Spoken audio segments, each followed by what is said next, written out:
আমি ভয় পাই না। কেন? আমি একটাই কথা জানি, যার শেষ আছে তার বিনাশ আছে, যার সৃষ্টি আছে তার বিনাশ আছে। আর আমাদের দাদা চলে এসছে।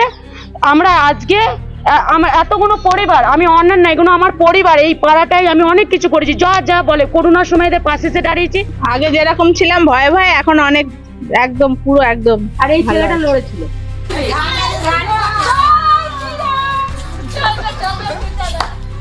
জবরদস্তি আমরা দেবো না বলেছি বলে আমাদের বাচ্চাদের খাবার বন্ধ, দুধ বন্ধ, সব বন্ধ, আমাদের রেশন পর্যন্ত বন্ধ করে দিয়েছিল। না,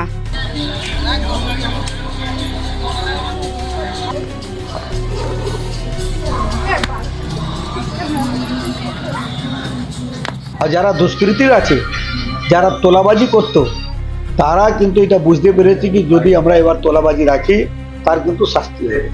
আমরা বলেছি প্রত্যেকটা জিনিসেরই তদন্ত হবে।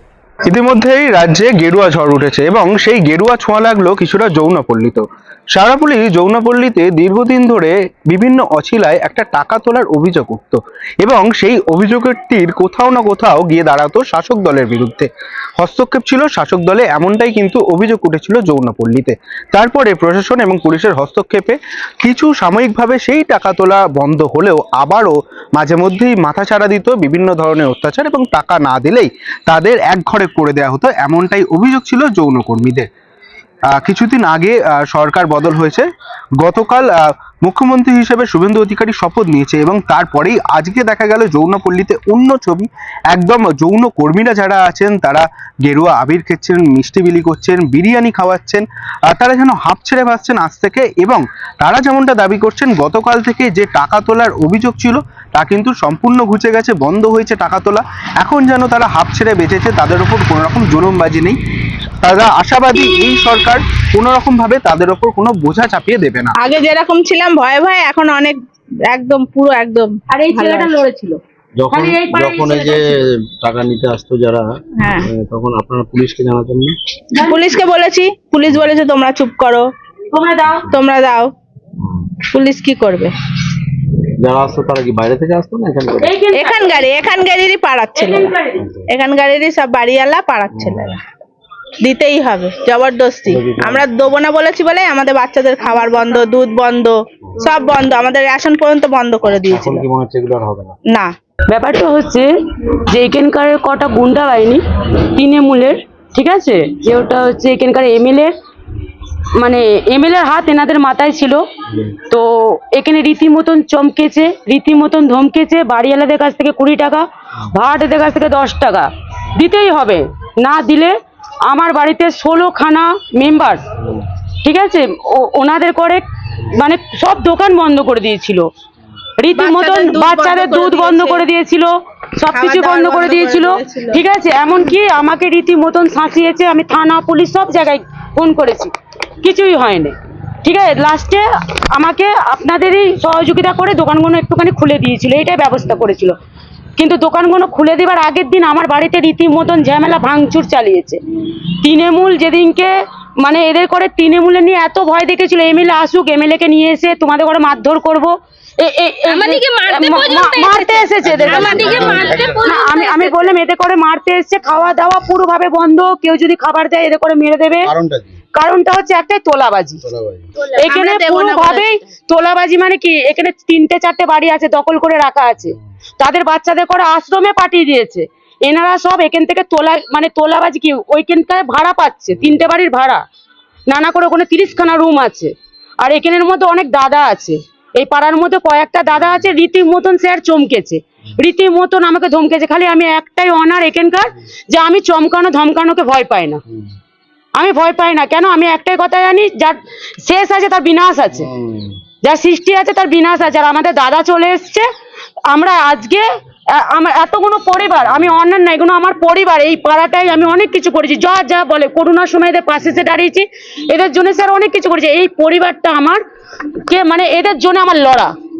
আজকে এদের জন্য এরা আজকে ভয়হীন, মানে ভয় নেই এদের কাছে আর।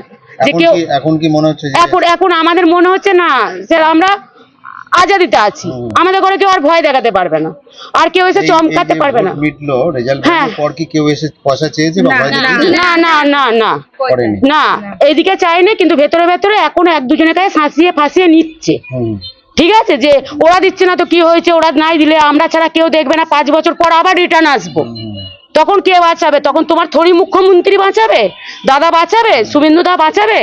ঠিক আছে, নানান রকম এখনো পর্যন্ত কিছু কিছু লোককে এখনো রীতিমতো শাসাচ্ছে।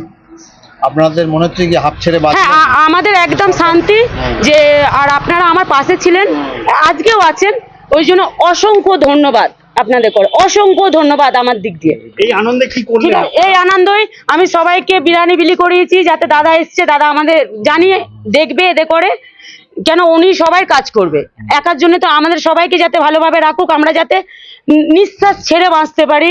ঠিক আছে, এই দাদা তো এসেছে, এই উপলক্ষে এদের করে আমি বিরিয়ানি, যেটা লাড্ডু, আবির নিয়ে একটু খেলা খেলে একটু খাওয়া খেয়ে এগুলোই করেছি। দেখুন, এটা তো মোদিজি যখন এসেছিলেন মঞ্চে দাঁড়িয়ে বলেইছিলেন কি ভয় নেই ভরসা, তাহলে জনগণের উপরে এটা কিন্তু ভরসা পেয়েছেন। আর যারা দুষ্কৃতীর আছে, যারা তোলাবাজি করত, তারা কিন্তু এটা বুঝতে পেরেছে কি যদি আমরা এবার তোলাবাজি রাখি তার কিন্তু শাস্তি হবে।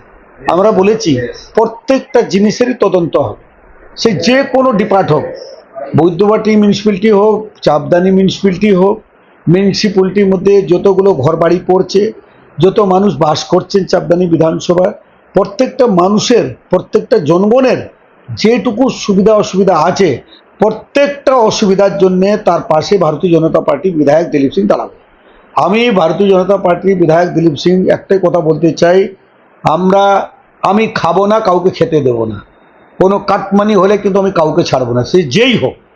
আর যতগুলো দুর্নীতি হয়েছে প্রত্যেকটা তদন্ত হবে, তদন্ত করার পর প্রশাসন শাসন যা পদক্ষেপ আছে সব পদক্ষেপ নেবে। আমরা প্রশাসনকে বলে রেখেছি, প্রশাসনকে কোনো রকম আমাদের ভারতীয় জনতা পার্টি কার্যকর্তারা ইন্টারাপ্ট করবে না। আমরা প্রশাসনকে প্রশাসনের মতন কাজ করার জন্য ফ্রি হ্যান্ড ছাড়বো, যাতে কি প্রশাসন সঠিক বিচার করে কাজটা করতে পারে। প্রশাসনকে যদি আমরা বাধা দিই, প্রশাসন কি কাজ করবে? দেখবেন আজকে যে কথাটা বলে কত সুন্দর কথা হলো, ভয়ে আজ থেকে টাকা নেওয়া বন্ধ করে দিয়েছে 4 তারিখ পর থেকে। তার মানে মানুষের জানেন, মানুষের সুখ সুবিধা থাকবে, যারা দুর্নীতিতে গ্রস্ত আছে, দুর্নীতির মধ্যে লিপ্ত আছে, ভয় তাদের আছে, ভরসা সাধারণ মানুষদের আছে। ভয় তাদেরই হবে যারা চুরি চাকারি করেছে, যারা লুটপাট করেছে, যারা কাটমানি করেছে, যারা মানুষকে শাসিয়েছে, যারা মানুষকে মানুষ ভাবেন নেই, ছাগল কুকুর ভেবেছে, তার ভয় থাকবে। কিন্তু সাধারণ মানুষের, সাধারণ জনগণের ভরসা থাকবে, ভয় আউট, ভরসা ইন। মোদিজির কথা যেটা তারা বলছে তারা বিজেপি করেন না, কিন্তু দেখা যাচ্ছে আজকে সেখানে তারা গেরুয়া আবির খেলছে, এটা কি আপনাদের কোথাও প্লাস পয়েন্ট? না, প্লাস পয়েন্ট আমি বলছি তো, এবার পরিবর্তনটাই তো জনগণ নিয়ে এসছেন।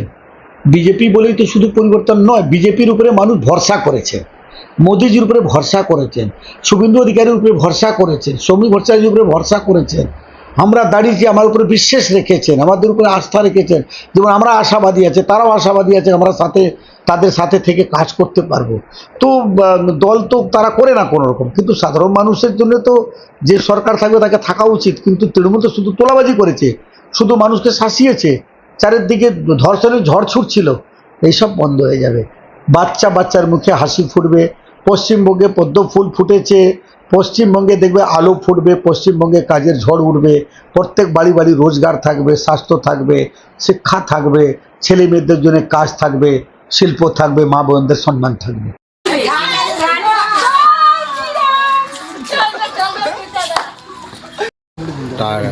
হ্যাঁ, জুলুমবাজি হতো, তৃণমূলের লোকজন নাকি খুব তোলাবাজি করতো, টাকা পয়সা চাইতো। আপনি তো এলাকার কাউন্সিলর, তার আগে অমিয়দা ছিলেন দীর্ঘদিন, তো কি বলবেন এটাকে? সে তো মধ্যেখানে একদিন হয়েছিল, সেই গণ্ডগোল হয়েছিল একটা, মানে ভুল বোঝাবুঝি নিয়ে একটা গণ্ডগোল হয়েছিল, ওই মানে বীতি মারা যাওয়ার পরেই মনে হয়।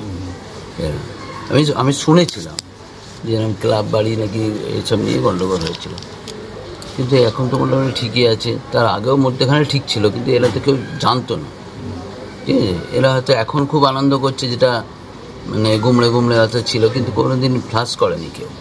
না, এই যে ভাড়াটে যারা আছে তাদের থেকে পয়সা নেওয়া, পয়সা নেওয়া, সে তো আমি তো নিজেই তো বলেছি যে 5 টাকা করে নিত, মানে চাঁদা নাকি প্রত্যেক দিনের একটা চাঁদা করে দিয়েছিল, বলছে 20 টাকা 10 টাকা, 10 টাকা। হ্যাঁ, এগুলো মানে ওদের থেকে এমনিতেই না সেটা তো ঠিক না, সেটা ঠিক না। 4 তারিখ পর্যন্ত নেওয়া হয়েছে। এটা কি বাস্তব, মানে ওরা যে অভিযোগটা করছে এটা ঠিক? হ্যাঁ আমি শুনেছি এটা পুজো পারপাসে, কালী পুজো পারপাসে ওদের নাকি এককালীন দিতে অসুবিধা হয়, সেই জন্য নাকি প্রত্যেক দিনে করেছে। সেটাও তো খারাপ, সেটা তো মধ্যখানে মনে হয় বন্ধ হয়ে গেছে। ওয়ার্ডটা তো আপনি তো কাউন্সিলর, আপনাকে যখন বলেছিল আপনি কোনো ব্যবস্থা নিয়েছিলেন? বাস্তবে ওর সঙ্গে কথা বলেছিলাম, ঠিক আছে, ওরা পুজো পারপাসে অনেকে দিতে চেয়েছিল, এবার এর মধ্যে একটা মানে আলাদা দ্বিধা, এবার প্রশাসনিক চাপ থাকলে যা হয়, তাই না? না, ওরা দেখলাম আপনার গেরুয়া আবির খেলছে, বিরিয়ানি বিলি করছে, মিষ্টি খাওয়াচ্ছে। সেটা ওরা হয়তো আনন্দ করে সেটা করতেই পারে, হয়তো নিশ্চয়ই মানসিক দিক দিয়ে ওরা হয়তো আনন্দ পেয়েছে ওরা কি সবাই যে BJP হয়ে প্রশাসন গেল? না সেদিক দিয়ে নয়। আচ্ছা, এবারে এটা তো মানতে হবে, বিরিয়ানি বিলিয়ে করছে তারা হয়তো তাদের কাছে যে ওরা স্বাধীন মনে করছে যে আমরা হয়তো স্বাধীন হলাম সবাই মিলেমিশে, যেমন খুব একটা অশান্তি হতো না, এরা হয়তো গুমড়ে গুমড়ে চুপচাপ ছিল। মানে আপনি বলছেন যে কিছু একটা ওদের উপর হতো যেটা টর্চার, অত্যাচার বা যাই বলুন। হ্যাঁ কিন্তু ভেতরে ভেতরে রেখেছিল, জানতে দেয়। কারা করতো এটা? জানতে দেয় না, শুনেছে শাসক দল ঠিক নয়, ওই ক্লাবের কথা বলা হচ্ছে যে ক্লাব নাকি চাঁদা নিচ্ছে। ক্লাবটা পরিচালিত করতো কে? সেটা তো ক্লাব পরিচালিত হচ্ছে, এলাকারই কিছু ছেলে মিলে করতো। হ্যাঁ হ্যাঁ। আচ্ছা, আপনার ওয়ার্ডে দেখা গেল যে দুটো শাহপুরি থেকে প্রীতম সাধুকা, বাংলা হাট।